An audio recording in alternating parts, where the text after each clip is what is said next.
En el noroeste del estado de Nayarit, con 133.854 hectáreas, se encuentra la Reserva de la Biosfera Marismas Nacionales. Comprende una gran red de lagunas costeras salobres, bosques de mangle, pantanos, deltas y marismas. Es refugio de cerca de 100.000 aves acuáticas y parte esencial del corredor de aves migratorias del Pacífico. De la gran diversidad de vertebrados, destacan 5 de las 6 especies de felinos del país, incluyendo al emblemático jaguar. Cuando supimos del nombre de Marismas Nacionales para una reserva de la biosfera, nos llamó mucho la atención y por supuesto que no podíamos dejar de visitarla. Así que nuestro recorrido empezó en las playas del pintoresco puerto de Bocas de Camichín, zona donde desemboca el río San Pedro, un vasto brazo de mar que forma una de las áreas de esteros y marismas más grandes del estado de Nayarit.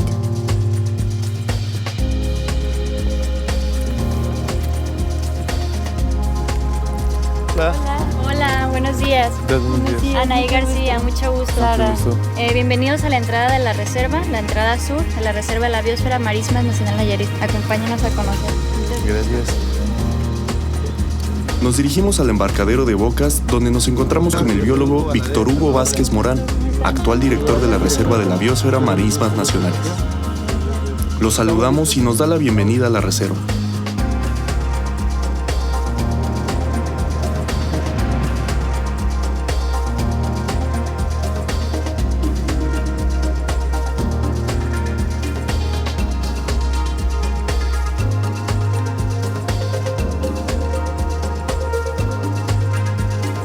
Comenzamos el recorrido entrando a un canal bordeado por el manglar. Estos bosques de manglar se integran básicamente por 4 especies: mangle rojo, mangle blanco, mangle negro y puyeque, que le llaman. Hay otras zonas de la reserva donde tenemos relictos de lo que fueron las selvas bajas caducifolias y selvas bajas espinosas. También tenemos una parte hacia la zona costera donde tenemos duna costera, ¿no? Y siendo humedal siempre viene acompañado de un montón de especies de aves, ¿no? Efectivamente, Marismas Nacionales Nayarit y Sinaloa es sitio Ramsar y de hecho se decretó como tal por la gran cantidad de especies de aves, tanto migratorias como residentes.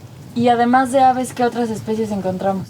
Tenemos 4 especies de felinos muy importantes, entre los que destaca el jaguar y el ocelote, poblaciones muy importantes, anfibios, reptiles también es muy importante. ¿Y cuánta gente más o menos, aparte de vivir dentro de la reserva, depende de la misma? Esa es una pregunta muy interesante porque de este humedal directamente tenemos aproximadamente 4 poblaciones que están insertas dentro del polígono de la reserva, con aproximadamente entre 10.000 y 15.000 personas. Pero alrededor, en la zona inmediata de la reserva, pues tenemos más de 50.000 personas de 5 municipios que dependen o tienen alguna relación directa con el humedal. ¿Por qué? Porque en este humedal se desarrollan actividades primarias como es la pesca, básicamente, la silvicultura. ¿Cuáles serían las principales amenazas que tiene esta reserva? La disminución del aporte de agua dulce por parte de los diferentes ríos que caen directamente a la reserva, es decir, se secuestra el agua antes de llegar al humedal para diferentes actividades agrícolas, mineras, etc. La segunda es la contaminación. Y la tercera, y es muy fuerte últimamente, es el cambio de uso del suelo para algunas actividades como son la camaronicultura, en este caso granjas camaronícolas, que de alguna manera transforman la marisma, obstruyen flujos de agua y eso va en detrimento del ecosistema. ¿Y cómo se están combatiendo? Tenemos proyectos o programas más bien de inspección y vigilancia directamente con Semarnat y Profepa para evitar que estos cambios de uso se den sin una autorización previa y sin haber pasado por una manifestación de impacto ambiental. En el caso de la cantidad de agua que está disminuyendo, lo que hacemos es promover con las demás dependencias y con los demás sectores que se haga ordenadamente el uso del agua, ¿no? Entonces, Marismas Nacionales tiene la primera reserva de agua del país asociada al río San Pedro. Es decir, que se está reservando una cantidad de agua para funciones ecosistémicas del humedal.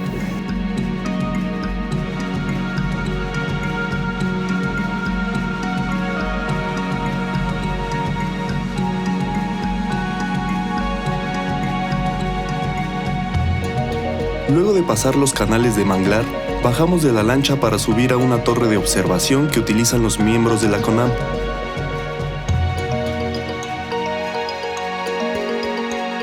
El biólogo Víctor Hugo nos platica acerca de su uso. Esta es una torre de vigilancia del ejido Mezcaltitán y apoyada por CONAFOR construyeron la torre. Tiene el objetivo básicamente de vigilar que los aprovechamientos forestales de mangle se hagan correctamente. Adicionalmente a lo que es la torre para la vigilancia, lo que nos permite también es, cuando vienen visitantes como ustedes, mostrarles la inmensidad que tenemos de los bosques de mangle, ¿no? Sí, es bien interesante verlo desde arriba, porque vas en el canal y nada más ves así la pared de mangle. Desde aquí arriba ya se ve muy diferente. Cuando vas navegando en el canal nada más ves de un lado un muro verde y otro muro verde. Sí. Pero ya cuando tienes la oportunidad de elevar un poco la visión, pues te das cuenta de la inmensidad. Y si ustedes los ven, están en excelente estado de conservación. Eso es decir, que el ecosistema está vivo, es viable y sobre todo está cumpliendo con todas sus funciones ambientales, que es para lo que nosotros estamos de alguna manera trabajando, ¿no? Conjuntamente con las comunidades. Antes de bajar, observamos un par de aves cerca de la torre que parecían estar vigilándonos. No, sí. Sí.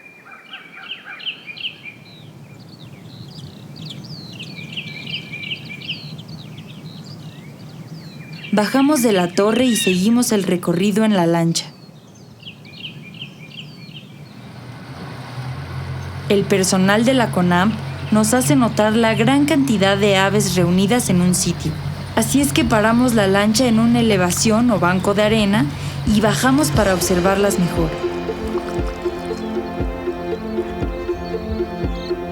Vemos pelícanos blancos, aves espátula rosa, ibis, garzas, gaviotas y otras que no recuerdo su nombre.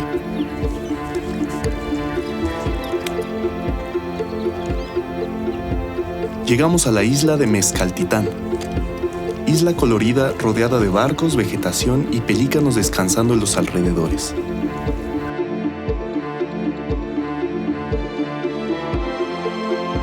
Esta isla está localizada en el municipio de Santiago Ixtuintla, dentro de la zona lacustre de la planicie de Nayarit, en la desembocadura del río San Pedro. Es un conjunto arquitectónico que resiste la inclemencia del tiempo y la corrosividad del suelo salitroso. En la plaza hay venta de artesanías, está la iglesia y el clásico kiosco. Nos dirigimos a uno de los restaurantes más conocidos para almorzar. Nos sirven camarones asados y otros platillos típicos.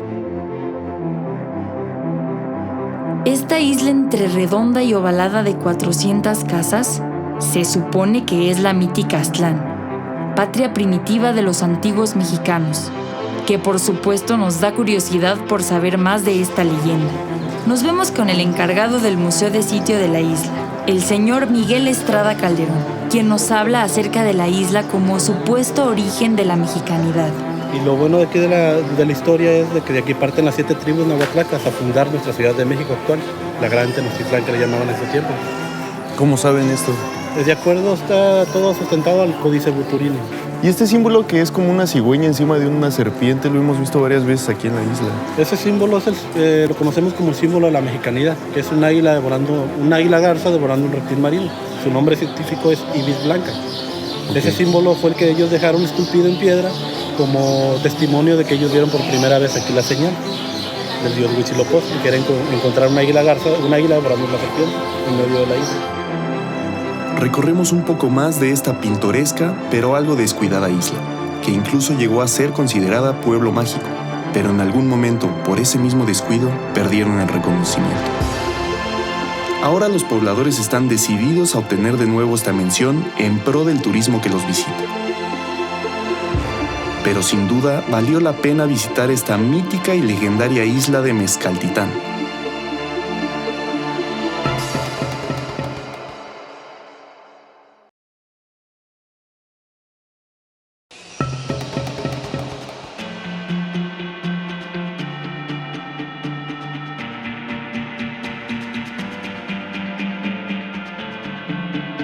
Por la mañana del día siguiente, dimos un paseo en kayak a través de los canales y túneles naturales del manglar.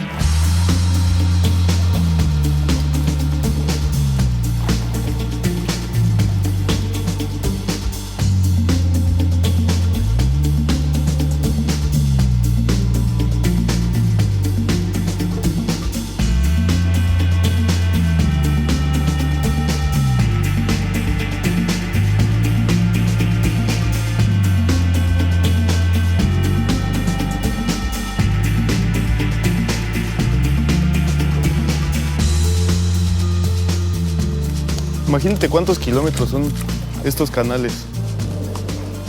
Pues esta zona, en esta reserva hay el 20% de manglar de todo México, imagínate. Sí. ¿Te acuerdas que hicimos kayak también en Celestún? Sí. También en manglar, En pero manglar. era diferente, los canales estaban así cerrados. Y era Como mucho túnel. más ancho el camino. Ajá. Estos caminos acuáticos también son utilizados por otras embarcaciones, por lo que continuamente hay tránsito en ellos.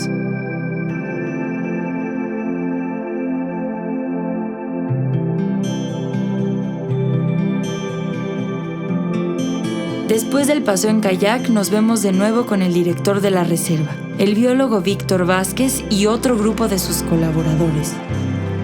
Nos fuimos en la embarcación de la CONAMP para conocer algunos de los proyectos de conservación y monitoreo que llevan a cabo en la reserva. El técnico de la CONAMP, Óscar Gerardo Rosas, nos platica de las funciones y actividades dentro de la reserva. Hacemos, digamos, restauración hidrológica. Lo que ya venían siendo las venas que circulaban antes, que por alguna razón se taparon. Puede ser por alguna acción humana o por alguna acción natural, en el caso de los huracanes. Entonces lo que hacemos es restaurar el flujo del agua. Con el flujo del agua recuperamos lo que es la nacencia del mangle, se recupera las zonas que se impactaron, digamos, y con eso restauramos lo que es la principal afluente, que es el agua. Si recuperamos nosotros el flujo del agua, naturalmente se recupera el manglar. Y este es un área que ya recuperaron, Sí, ¿no? este es un área que está en recuperación y aquí se puede ver que es un mangle que son jóvenes y que son muy vigorosos, exacto. Son jóvenes. ¿Y los de allá? También tienen la misma edad, digamos que unos 5 o 6 años y... ¿Esos de allá tienen 5 Sí. años? ¿Y cómo trabajan ustedes? Digamos que se hace en coordinación directamente con los ejidatarios, que son los poseedores de los terrenos. Digamos que ellos gestionan por medio de un programa que se llama Procodes. Ese Procodes tiene una bolsa. Ellos gestionan ese programa, se crea un comité, es el comité de seguimiento y ellos, por medio de los beneficiarios, son los que vienen a hacer los trabajos directamente aquí. Entonces ellos vienen con sus palas, con sus machetes, con sus pangas, hacen los trabajos de desasolve y limpieza y ellos mismos ven las ventajas, pues. Digamos que aparte de que se recupera el manglar, se recuperan las especies primarias, que es la escama, el camarón, y obviamente aquí se hace el aprovechamiento del mangle, entonces nos beneficia a todos. Después de conocer el proyecto de restauración del manglar, nos dirigimos a otro sitio, no muy lejano, donde se realiza desde hace unos años el monitoreo a una especie muy importante. Al llegar al sitio descendemos. El lugar se llama Vuelta de Barreta.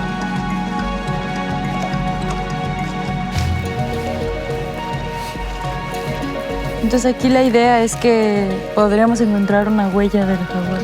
Claro, por el tipo de suelo que tenemos aquí en las marismas, queda muy bien marcada, impresa la huella de cualquier animal. En este caso de felinos, tenemos la oportunidad de, como es una arena muy fina, de detectarla, que quede muy bien marcada, incluso hacer moldes. Ah, mira, ya encontró una. Nada más caminen con... Aquí pasó el animal cuando estaba apenas había llovido. Y se puede sacar un molde. Sí, con el molde nosotros también Y esta más pequeña es de una podemos hacer cría, el ¿no? monitoreo. ¿Perdón? Esta que es un poquito más pequeña es de una cría. Lo que pasa, esas huellas son del mismo animal. Aquí lo que pasa es que esta es de la pata delantera, que es más grande, y esta más pequeña es de la pata trasera, pero es el mismo jaguar. La bióloga Coral Mascote Maldonado, experta y jefa del proyecto, nos explica cómo se hace la mezcla para preparar la solución y se define la mejor huella para sacarle un molde tipo como el que hacen los dentistas. Esta cámara la ponen porque este es el sendero que puede ser que usen, ¿no? Efectivamente, una vez que nosotros ya identificamos que hay rastros de jaguar en un sendero, ponemos una cámara trampa y estas cámaras trampa las ponemos más o menos de 45 a 60 días y ese monitoreo se viene haciendo desde hace 9 años. Gracias a esto hemos podido identificar individuos y ahorita se tienen identificados aproximadamente 25 que habitan aquí en la reserva. Wally y Roberto Virgen habitantes de la región, son del Grupo Comunitario de Vigilancia y Monitoreo. Soy el guía, se puede decir. Yo le ayudo estoy dentro de la reserva como guía y le ayudo a CONAM, a los vigilantes. Y pues es constante esto, estamos trabajando casi, se puede decir, semana por semana, revisando cámaras, sacando información y pues registrando los sitios.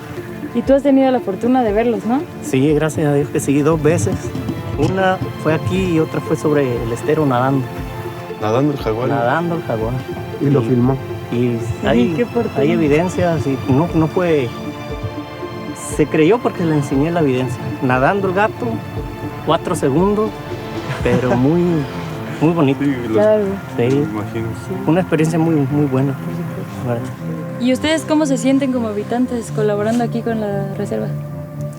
No, mira, nosotros pues obviamente estamos comprometidos a vigilar la reserva y a conservar nuestros recursos naturales, porque nosotros aquí nacimos y aquí vamos a morir. El jaguar está en peligro de extinción aquí en el país.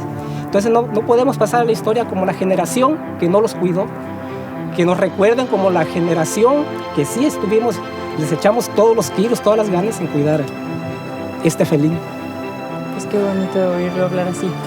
No, Sí, pues sí. es que me emociona, te digo, porque pues somos habitantes de aquí, Pues sí. y tenemos que cuidar nuestros recursos, tenemos que dar nuestra educación ambiental a los niños, que se comprometan también, especialmente los niños. Los moldes ya se han secado y es hora de retirarlos del suelo. Las huellas de yeso quedaron muy bien y bastante claras. Son 2 moldes en los cuales se observa el tamaño de las pezuñas de este felino. Son muy afortunados, ¿no? Podemos Sí. parecer huellas. Quedó perfecto. Y está Se presta mucho. Amablemente, nuestros amigos de la reserva nos comentaron que podíamos quedarnos con los moldes como un obsequio. Fue un buen detalle que nos alegró y emocionó muchísimo, ya que será un gran recuerdo que coronó esta experiencia tan maravillosa.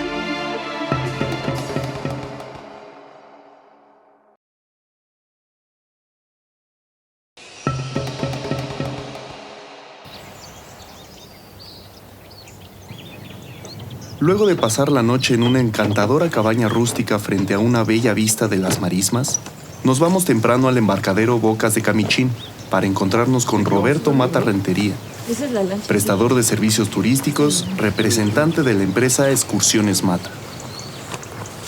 Él nos llevó a tener una experiencia muy cercana con uno de los peces más grandes del mar, el tiburón ballena.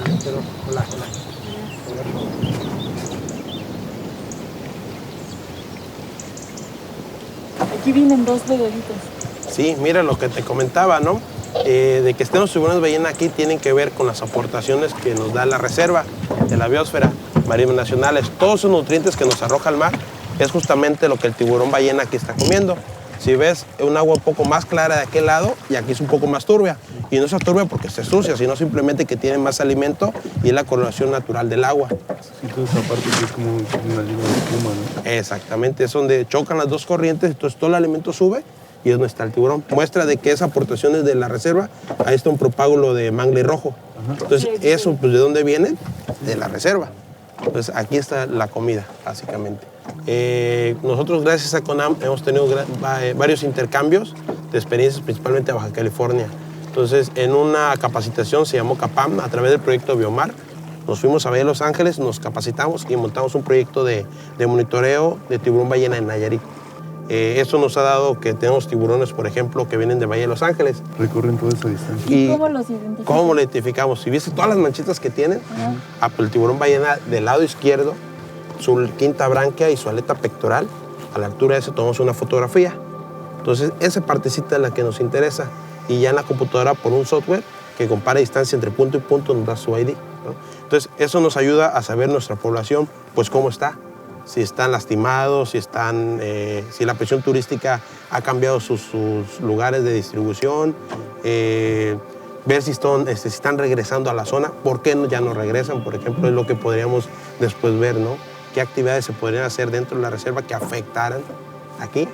¿O qué actividad está haciéndose bien en la reserva que hace que los tiburones sigan regresando? Los tiburones van pasando por debajo de la embarcación. Se une una mantarraya enorme. Es una manta diablo, como les llaman los lugareños. Esta también se va alimentando de la línea de nutrientes. Observamos ahora 2 especies de grandes proporciones. Al acercarse un tiburón, es nuestra oportunidad de meternos a nadar con él.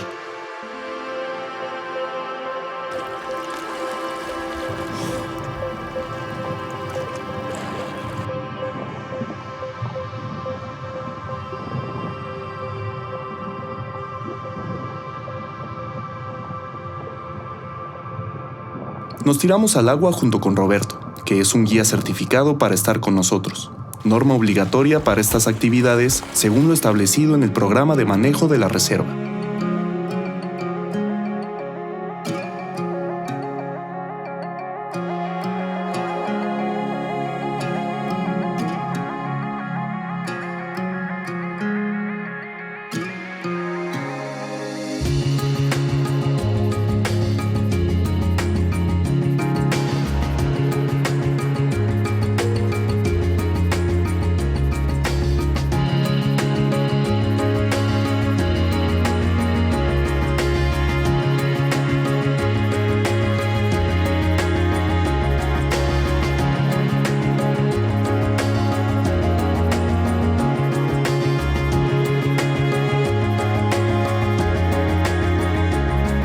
Luego de la extraordinaria experiencia de nadar cerca de estos bellos y apacibles animales marinos, regresamos al embarcadero. Ahí nos vemos de nuevo con el biólogo y director de la reserva, Víctor Vázquez, y con el señor Roberto Barrera Rentería, miembro de la cooperativa Bocas de Camichín, cooperativa que se dedica al cultivo de ostiones en forma sustentable. Ellos nos llevaron al sitio donde se realiza la siembra y cultivo del ostión, donde nos platicaron sobre esta actividad. Al llegar a una especie de estructuras flotantes hechas de madera, contenedores plásticos y ramas de manglar, desembarcamos y caminamos sobre ellas, cuidando de no perder el equilibrio. Roberto Barrera nos va mostrando a grandes rasgos cómo se realiza el cultivo. Cómo es que la base es usada para que se incrusten las conchas y comienza el proceso de crecimiento de los ostiones. Vamos a suponer que esta es una sarta nueva, una sarta virgen, que aún no tiene sus moluscos. Entonces nosotros llegamos, la bajamos al cuerpo de agua. Entonces al transcurso nosotros de 8 días venimos otra vez a checar a ver si esta sarta ya tiene sus nuevas crías pegadas, que viene siendo la larva de ostión. Entonces llegan estas ahí, se incrustan y ya entonces, ok, sí se pegaron de 4, de 5, entonces uno dice, ok, tuve buena fijación. Entonces lo hace uno en zona baja. En el momento en que uno ya lo lleva a lo que viene siendo una zona profunda, esto, como en este momento, entonces estas ya están para crecimiento y engorda. Entonces vemos que estos ostiones andan alrededor de unos 4, 5 centímetros, ¿verdad? Entonces ya faltan unos 7, 8 centímetros que tenga, entonces ya más o menos es lo que viene siendo la talla comercial. Que estamos hablando alrededor de 14, 15, hasta 18 piezas por kilo, para que nosotros ya digamos, ok, esta ya tiene la talla comercial, ya cumple con lo que te pide el mercado, ¿verdad?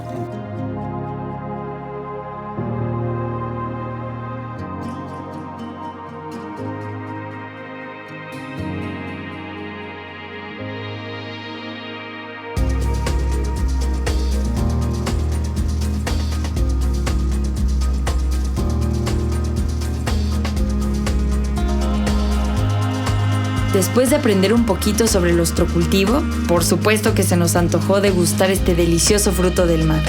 Así es que nos dirigimos con nuestros amigos y anfitriones en la reserva a un restaurante cercano. Y así culminar espléndidamente nuestro viaje por esta carismática reserva de la biosfera Marismas Nacionales.